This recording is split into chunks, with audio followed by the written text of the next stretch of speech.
Cinema serial ಎರಡೂ busy ಆಗಿದ್ದೀರಾ.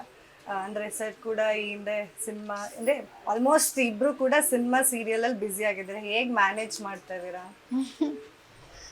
ನಮ್ಗಳ ಕೆಲಸನೇ ಮ್ಯಾನೇಜ್ ಮಾಡೋದು. ಅದು ಮಾಡ್ತಾ ಮಾಡ್ತಾ ಅದು ಅಭ್ಯಾಸ ಆಗೋಗ್ಬಿಟ್ಟಿದೆ. ಇಷ್ಟು ವರ್ಷದಿಂದ ಅಲ್ಲಿ ಇಲ್ಲಿ ಎರಡು ಕಡೆ ಬ್ಯಾಲೆನ್ಸ್ ಮಾಡ್ಕೊಂಡು ಮಾಡ್ತಿರೋದು. ನಮಗೇನು ಅಷ್ಟು ಕಷ್ಟ ಅಂತೇನು ಅನ್ಸೋದೇ ಇಲ್ಲ. ಅಂದರೆ ನಮ್ದೇನಂದರೆ ಹಣಯ ಬರೋದಕ್ಕಿಂತ ಮುಂಚೆಲೇ ನಿಮಗೆ ಗೊತ್ತಿದೆ ನನ್ನ ಸಿನಿಮಾಗಳು ಆಲ್ರೆಡಿ ರಿಲೀಸ್ ಆಗಿತ್ತು. ನನ್ನ 2 ಸಿನಿಮಾಗಳು ರಿಲೀಸ್ ಆಗಿತ್ತು.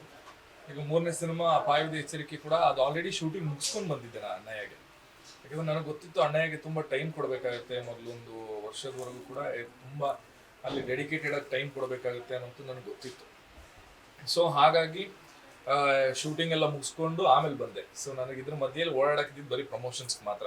ಸೊ ಶೂಟಿಂಗ್ ಎಲ್ಲ ಮುಗಿಸ್ಕೊಂಡೇ ಬಂದಿದ್ದು. ಸೊ ಇವಾಗ ಒಂದಷ್ಟು ಟ್ರ್ಯಾಕ್ಸ್ ಎಲ್ಲ ಓಪನ್ ಆಗ್ತಾ ಇರೋದ್ರಿಂದ ಒಂದಷ್ಟು ಶೂಟಿಂಗ್ ಡೇಸ್ ಕಮ್ಮಿ ಆಗ್ತಾ ಇದೆ.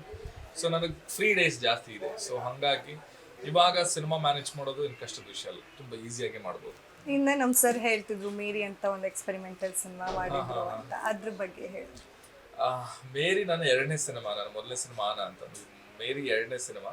ಅದರಲ್ಲಿ ನಾನು ಒಬ್ಬ ಪೊಲೀಸ್ ಇನ್ಸ್ಪೆಕ್ಟರ್ ಆಗಿ ಒಂದು ಕ್ಯಾರೆಕ್ಟರ್. ಸೊ ಅದರಲ್ಲಿ ಮೋಸ್ಟ್ಲಿ ಇವತ್ತಿಗೆ ಜನ ನೋಡಿದ್ರೆ ನಾನು ಅಂತಾನೆ ಅನ್ಸಲ್ಲ. ಯಾಕಂದರೆ ಅವತ್ತಿನ ದಿನಕ್ಕೆ ಫುಲ್ ಶಾರ್ಟ್ ಹೇರ್ ಮಾಡಿ, ಒಂದು ಪೊಲೀಸ್ ಕಟ್ಟು, ಕ್ಲೀನ್ ಶೇವ್, ಮೀಸೆ ಎಲ್ಲ ಬಿಟ್ಟು ಒಂದು ಪ್ರಾಪರ್ ಪೊಲೀಸ್ ಅವಾಗ್ತಾನೆ ರಿಕ್ರೂಟ್ ಆಗಿರೋ ಒಂದು SI ಕತೆ ಅದು. ಆ SI ರೋಲ್ನ ನಾನು ಮಾಡಿದ್ದೀನಿ. ಆ್ಯಂಡ್ ಅದೊಂಥರ ಎಕ್ಸ್ಪೆರಿಮೆಂಟಲ್ 1 ಡೇ ಸಬ್ಜೆಕ್ಟ್ ಆಗಿತ್ತು. ಇವಾಗ ಏನು ತಮಿಳಲ್ಲಿ ಕೈದಿ ಅಥವಾ ಇವತ್ತು ನಮ್ಮ ಕನ್ನಡದಲ್ಲಿ ಮ್ಯಾಕ್ಸ್ ಬಂತು, 1 ಡೇ ಸ್ಟೋರಿ. ಒಂದು ದಿವಸದಲ್ಲಿ ಒಂದು ಇನ್ಸಿಡೆಂಟ್ ಏನಾಗುತ್ತೆ ಅನ್ನೋಂಥ ಒಂದು ಸ್ಟೋರಿ ಮೇಲೆ.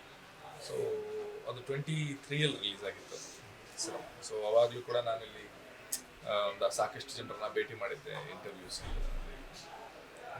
ಇಫ್ ಏನಾದರೂ ನಿಮ್ಮ ಅಣ್ಣಯ್ಯ ಫುಲ್ ಶಾರ್ಟ್ ಹೇರ್ ಮಾಡಿಕೊಂಡು ಫುಲ್ ಲುಕ್ಕೇ ಚೇಂಜ್ ಮಾಡ್ಕೊಂಡು ಬಂದರೆ ನಿಮ್ಮ ರಿಯಾಕ್ಷನ್ ಹೆಂಗಿರುತ್ತೆ ಸರ್? ನಿಮ್ಮ ಭಾವ ಆ ಥರ ನೋಡೋದಕ್ಕೆ ನಿಮ್ಗೆ ಎಷ್ಟು ಖುಷಿ ಆಗುತ್ತಾ? ಇಲ್ಲ, ನಂಗೆ ಅವ್ನಿಗೆ ಇದೇ ಸೂಟ್ ಆಗುತ್ತೆ. ನಾನು ಅವ್ನಿಗೆ ಯಾವಾಗಲೂ ಹೇಳ್ತಿರ್ತೀನಿ ನಾನು.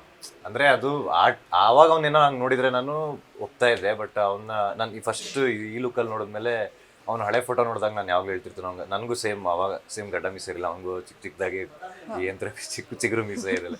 ನಾನು ಮಗ ಚೆನ್ನಾಗಿಲ್ಲ ಮಗ, ಇದೇ ನಿಂಗೆ ಸೂಟ್ ಆಗೋದು, ಈ ಥರ ತಲೆ ತುಂಬ ಕೂಲಿಂಗ್ ಇದ್ರೇ ನಿಂಗೆ ಸೂಟ್ ಆಗೋದು, ತೀರಾ ಕಟ್. ಒಂದ್ಸಲ ಇದೆಲ್ಲ ಫುಲ್ ಶಾರ್ಟ್ ಮಾಡಿಸ್ಬಿಟ್ಟಿದ್ದೆ ಆ್ಯಕ್ಚುಲಿ. ಅವಾಗ ನಾನು ಇದು ಫುಲ್ ತೆಗ್ಸ್ಬಿಟ್ಟಿದ್ದೆಲ್ಲೋ, ಸೂಟ್ ಆಗ್ತಿಲ್ಲ ಅಂತೆಲ್ಲ ಹೇಳಿದೆ ಆ್ಯಕ್ಚುಲಿ. ಬಟ್ ಏನಂದ್ರೆ ಚೆನ್ನಾಗಿ ಕಾಣುತ್ತೆ ಶಾರ್ಟ್ ಹೇರ್ ಕೂಡ. ಬಟ್ ಯಾರೇ ನಮ್ಮ ಹುಡುಗರಿಗೆ ಯೂಶಲಿ ತುಂಬಾ ಕೂಲ್ ಬಿಟ್ಟಾಗ ಅಥವಾ ತುಂಬಾ ಗಡ್ಡ ಬಿಟ್ಟಾಗ ಇಲ್ಲ, ಅಪಾಯದ ಎಚ್ಚರಿಕೆಗೆ ಮೊದಲು ಕೂಲ್ ಬಿಡಕ್ ಸ್ಟಾರ್ಟ್ ಮಾಡಿದೆ. ಆ ಲುಕ್ ಒಂಥರ ತುಂಬಾ ಚೆನ್ನಾಗಿತ್ತು. ತುಂಬಾ ಅದೊಂಥರ ತುಂಬಾ ಲೋಕಲ್ ಪಕ್ಕದ ಮನೆ ಹುಡುಗನ್ ತರ ಒಂದು ಲುಕ್ ಅದು. ಅದಾದ್ಮೇಲೆ ನಾನು ಅಣ್ಣಯ್ಯಗೆ ಬಂದಾಗ ಅವ್ರಿಗೆ ಇನ್ನೂ ಹಳ್ಳಿ ಲುಕ್ ಬೇಕಾಗಿತ್ತು, ಇನ್ನೂ ಲೆಂತ್ ಬೇಕಿತ್ತು, ಹೇರು ಇನ್ನೊಂಚೂರು ಕರ್ಲಿ ಆಗ್ಬೇಕಿತ್ತು. ಅಂದ್ರೆ ಏನ ಹಳ್ಳಿ ಹುಡುಗರದು ಒಂದು ರಾನೆಸ್ ಇರುತ್ತೆ, ರಾನೆಸ್ ಕಾಣಿಸ್ಬೇಕಿತ್ತು. ಅದು ಇವತ್ತಿಗೂ ಹಾಗೆ ಇಟ್ಕೊಂಡಿದೀನಿ. ಅದಕ್ಕೋಸ್ಕರ ಅಥವಾ ಕೂದಲು ಜಾಸ್ತಿ ಸೆಟ್ ಮಾಡೋದು ಇದನ್ನ ಇದು ಮಾಡೋದಿಲ್ಲ, ಅಷ್ಟೇ ರಾನೆಸ್ ಇಟ್ಕೊಂಡಿದೀನಿ ಇವತ್ತಿಗೂ ಆ ಹಳ್ಳಿ ಲುಕ್ಗೋಸ್ಕರ. ಬಟ್ ಯಾವ್ದೇ ಹುಡುಗರಾದ್ರೂ ಐ ಥಿಂಕ್ ಸ್ವಲ್ಪ ಕೂದಲು ಗಡ್ಡ ಬಿಟ್ಟ ತಕ್ಷಣ ಆ ಮೆಚೂರಿಟಿ, ಒಂದು ರೆಸ್ಪಾನ್ಸಿಬಿಲಿಟಿ ನನಗೆ ಬಂದಿದೆ ಅನ್ನೋ ಒಂದು ಲುಕ್ ಅಲ್ಲಿ ಕಾಣ್ತಾರೆ. ಅದು ಟ್ರಿಮ್ ಆದ ಕೂಡಲೇ ಲುಕ್ ಅ ಲಾಟ್ ಯಂಗರ್. ನಿಮ್ಮ ಸ್ಟೈಲಲ್ಲಿ ಏನಾದರೂ ಅವರಿಗೆ ಯಾಕೆ ಕಟ್ ಮಾಡಿಸಿದ್ಯಾ ಅನ್ನೋದಾದ್ರೆ ಹೆಂಗೆ ಹೇಳ್ತೀವಿ? ಯಾಕಣ ಹಂಗೆ ಹೇಳ್ತಿದ್ರ? ಮತ್ತೆ ಅಣ್ಣ ನನಗೆ ಸ್ವಲ್ಪ ಶಾರ್ಟ್ ಹೇರ್ ಅಲ್ಲೇ ಇಷ್ಟ ಆಗ್ತಿದ್ದ ಅಂತ ಅನ್ಸುತ್ತೆ. ಸೊ ಅದ್ ಯಾಕೆ ಅಂತ ಕೇಳೋ ಪ್ರಮೇಯ ಬರೋದಿಲ್ಲ. ಒಂದೊಂದು ಲುಕ್ ಚೇಂಜ್ ಮಾಡ್ತಿದ್ದಂಗೂ ಚೆನ್ನಾಗಿದೆ ಅದ್ ಚೆನ್ನಾಗಿದೆ ಅಂತ ಅನ್ನಿಸ್ತಾ ಇರುತ್ತೆ. ಹೇರ್ ಕಟ್ ಮಾಡಿಸ್ಕೊಂಡ್ಬಂದ್ರೆ ಯಾಕಣ ಹಿಂಗ್ ಕಟ್ ಮಾಡ್ಸಿದ್ಯಾ ಅಂತ ಕೇಳ್ತಾ ಇದ್ದೆ. ಇಲ್ಲ ಅದೊಂದು ಇಲ್ಲ ಅಂದ್ರೆ ಈಗ ನಮ್ಮಲ್ಲಿ ಈಗ ಇವನು ನನ್ಗೆ ಲಾಂಗ್ ಹೇರ್ಸ್ ಅಲ್ಲಿ ಅವ್ನಿಗೆ ಇಷ್ಟ, ಇವ್ರಿಗೂ ನನ್ ಲಾಂಗ್ ಹೇರ್ಸ್ ಅಲ್ಲೇ ಇಷ್ಟ. ಸೊ ಇವ್ರು ಜಸ್ಟ್ ಹೇಳಿದ್ರು ಶಾರ್ಟ್ ಹೇರ್. ನಮ್ಮ ಮನೇಲೂ ಅಷ್ಟೇ, ನಮ್ಮ ಮನೇಲಿ ಕಟಿಂಗ್ ಮಾಡ್ಕೊಂಡ್ ಬಂದ್ರೆ ಇವಾಗ ಈಗ ಚೆನ್ನಾಗಿ ಕಾಣ್ತಾ ಇದೆಯಾ ಅಂದ್ರೆ ಅದನ್ನ ಮನೇಲಿ ಮುಂಚೆ ಇರೋದೆ ನೀಟ್ ಕಟಿಂಗ್ ಮಾಡಿದ್ರೆ ಒಂದು ಖುಷಿ, ಇವಾಗ ನೀಟ್ ಕಾಣ್ತಾ ಇದೆಯಾ, ಈಗ ಚೆನ್ನಾಗಿ ಕಾಣ್ತಾ ಇದೆಯಾ ಅನ್ನೋದು. ಜಿಮ್ ಸೀನಾ ಅವರೇ, ನೀವು ಡೈಲಿ ವರ್ಕೌಟ್ ಮಾಡ್ತೀರಂತೆ? ಮಿಸ್ ಮಾಡಲ್ಲ. ಜಿಮ್ ಕ್ಲೋಸ್ ಆಗಿದ್ರು ನೀವು ವರ್ಕೌಟ್ ಮಾಡ್ತೀರಾ? ಯಾರು ಮಾಹಿತಿ ಕೊಟ್ಟಿದ್ದು? ಇಲ್ಲ ಅಂದ್ರೆ ಅಲ್ಲೊಂದು ಹಾಸಿಗೆ ದಿಂಬೊಂದು ಇಲ್ಲ ಅಷ್ಟೇ.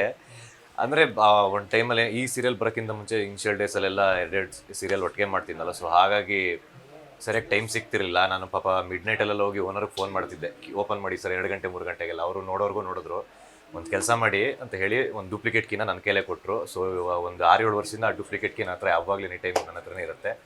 ಸೊ ನನಗೆ ಇಷ್ಟ ಬಂದಾಗ ನಾವು ಹೋಗ್ತಾ ಇರ್ತೀವಿ ಜಿಮ್ಗೆ, ಬಟ್ ಮಿಸ್ ಮಾಡಲ್ಲ. ಆಲ್ಮೋಸ್ಟ್ ವೀಕ್ಲಿ ಒಂದು 4-5 ಡೇಸ್ ಅಂತೂ ನಿಮ್ಗೆ ಹೋಗ್ತೀನಿ. ಎಲ್ಲೋ ತುಂಬ ಸ್ಟ್ರೆಸ್ಗಿಸ್ ಆದಾಗ ಶೂಟಿಂಗ್ ನಮ್ಮ ಚನ್ನಪಟ್ಟಣ ಟ್ರಾವೆಲ್ ಮಾಡ್ಬೇಕಾದ್ರೆ ಹೋಗೋಕ್ಕಾಗಲ್ಲ. ಸಮ್ಟೈಮ್ಸ್ 3 ಗಂಟೆಗೆ ಎದ್ದು ಹೋಗ್ತೀನಿ ಅರ್ಲಿ ಮಾರ್ನಿಂಗ್. ಅಟ್ಲೀಸ್ಟ್ ಒಂದು 4-5 ಡೇಸ್. ನೀವೇನಾದರೂ diet skin care routine? Diet ಅಂತೆಲ್ಲ ಏನೂ ಮಾಡಲ್ಲ, ಶುಗರ್ ಅಷ್ಟೇ ಕಟ್ ಡೌನ್ ಮಾಡಿರೋದು.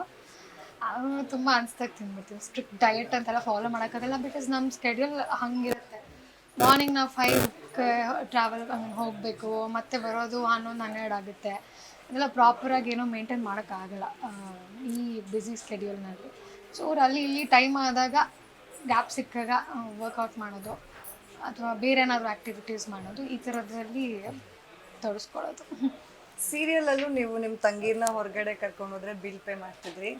ಸೀರಿಯಲ್ ಬಿಟ್ಟು ಅಂದರೆ ಈಗ ರಶ್ಮಿ ಅವರಾಗಿರ್ಬೋದು, ರತ್ನ ಅವರಾಗಿರ್ಬೋದು, ರಾಣಿ ಅವ್ರು, ಇವ್ರನ್ನ ಹೊರಗಡೆ ಕರ್ಕೊಂಡೋದ್ರು ಬಿಲ್ ಪೇ ಮಾಡ್ತಿರಲ್ಲ. ನಿಮಗೆ ಯಾರು ಹೇಳಿದ್ರು? ನಮಗೆ ಗೊತ್ತಾಗತ್ತೆ ಸರ್. ಹಂಗೆ ನಾನಂತೂ ನೀನೇ ಅನ್ಕೊಂಡು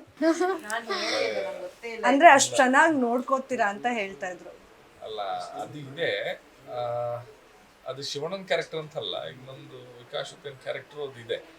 ಸೊ ಹಂಗಾಗಿ ಈ ಹಿಂದೆ ನಾಗಶ್ರೀ ಅವರು ನಮ್ಮ ಚಾನಲಿಗೆ ಬಂದಾಗ ಹೇಳಿದ್ರು, ಅವ್ರು ತುಂಬಾ ಚೆನ್ನಾಗಿ ನೋಡ್ಕೋತಾರೆ ನಮ್ಮನ್ನ.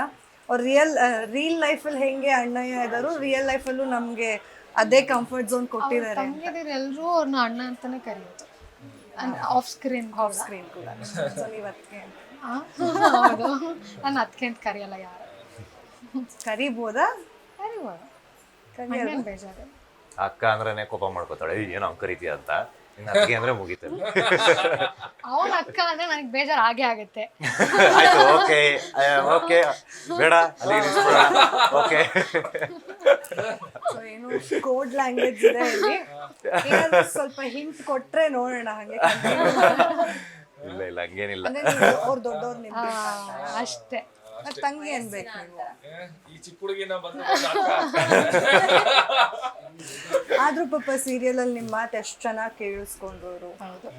ಹೌದು, ಕೇಳಿಸ್ಕೊತಾನೆ ಉಳಿಸ್ಕೊತಾನೆ ಅಂತ ಅನ್ಕೊಂಡಿದ್ದೀನಿ. ಸೀರಿಯಲ್ ಅಲ್ಲಿ ಮಾತ್ರ. ಯಾಕಂದ್ರೆ ಪಾರು